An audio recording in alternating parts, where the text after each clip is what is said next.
This is a message for BC at Alloy 7.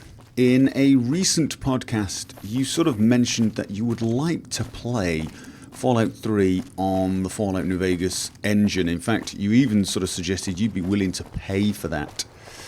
And I actually responded telling you that you could actually already do that if you play on the PC.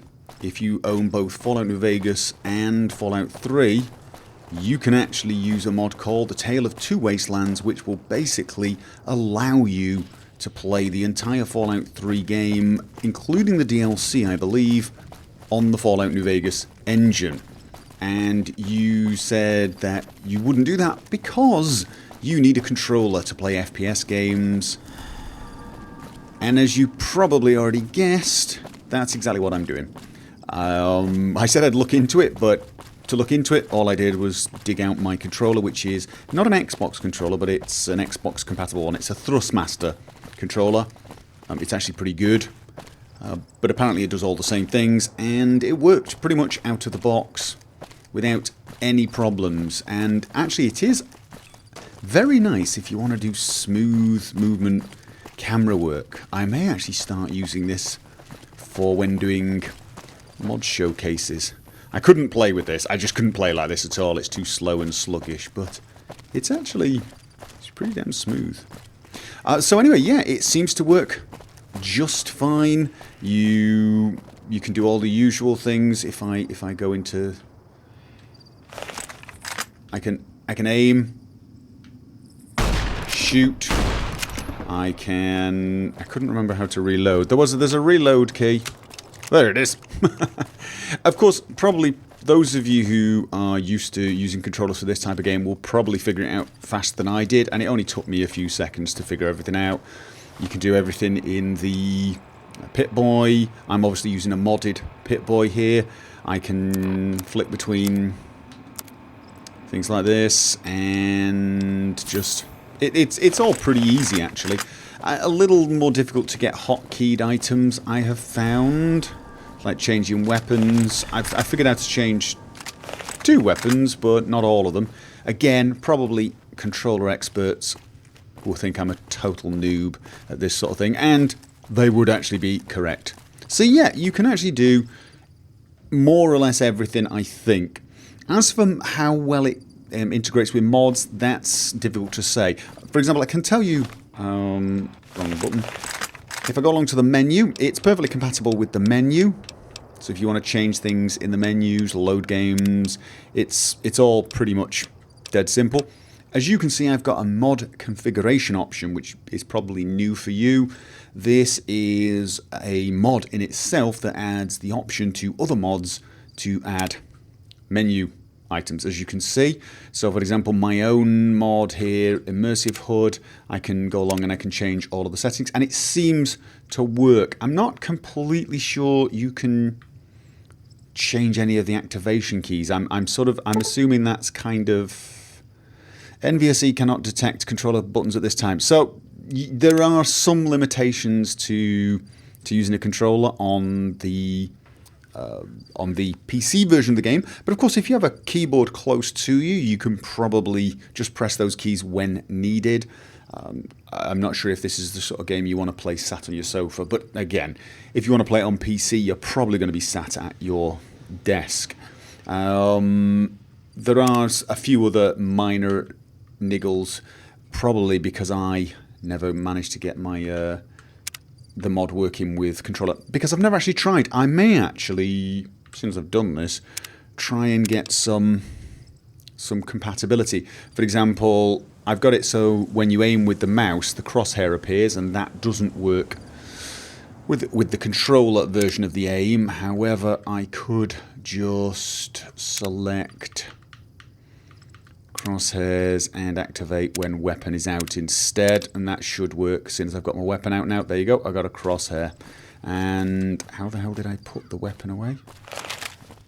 Crosshair should disappear any second. There you go. So it is, I mean, the controller does have some issues in that there are plenty of mods that give you options to press keys and have things happen. I'm pretty sure many of them are actually controller compatible. I may even work on my mod and make it controller compatible. And as I said, just have a keyboard close at hand for certain key things. You should be just fine. As for the mod Tale of Two Wastelands, it is a slightly drawn out process. It will probably take a few hours to get set up. There are plenty of guides out there, and I am thinking of actually doing my own guide. So that may appear. But it isn't actually that difficult. Modding is actually not that difficult in general. So if you switch to PC, you will be able to do exactly what you wanted, which is play this game, play Fallout 3 on the Fallout New Vegas engine, and I assume you want that because A, it's more stable, but B, it has things like iron sights, which is very nice. But if you use mods, you also get things like bullet time instead of VATS, which is very cool. You'll get... You can make the game look a lot nicer with mods. Now, I'm not using any real visual mods. I'm using some mods that increase the textures. So the textures here are probably much nicer than you could possibly get on a console. And several of the items, the weapons are higher quality.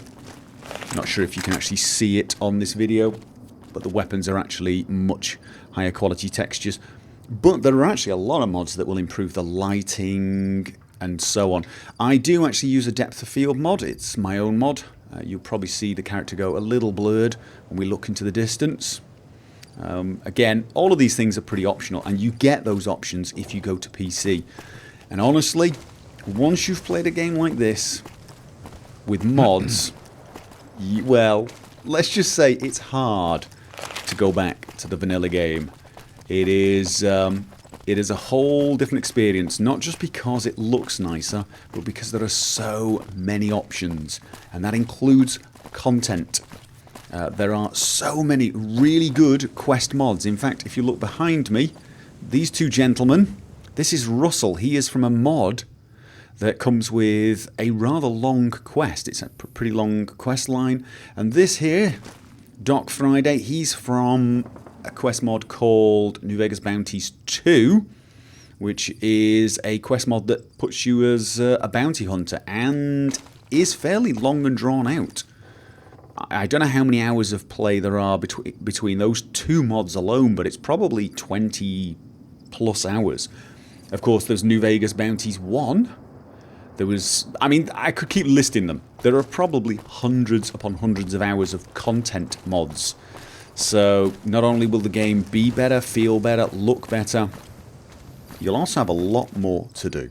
Anyway, that was it. Just thought I'd tell you, yes, you can use the controller for Fallout New Vegas on a PC, and you can play Fallout 3 on the Fallout New Vegas engine with all of its advantages, and you'll be able to use 1,000 other mods as well, many of which will make the game experience a lot nicer. So, I hope this helped, and for those of you who've been watching this and wondering who I'm talking to, I am talking to BC from Alloy 7. Alloy 7 is a great channel. It's a gaming channel. It has a lot of videos discussing things like games, the gaming industry, and also videos on gaming on YouTube. The reason I found Alloy 7 was I wanted some advice on how to deal with all of those content ID claims, if you remember that horrible period.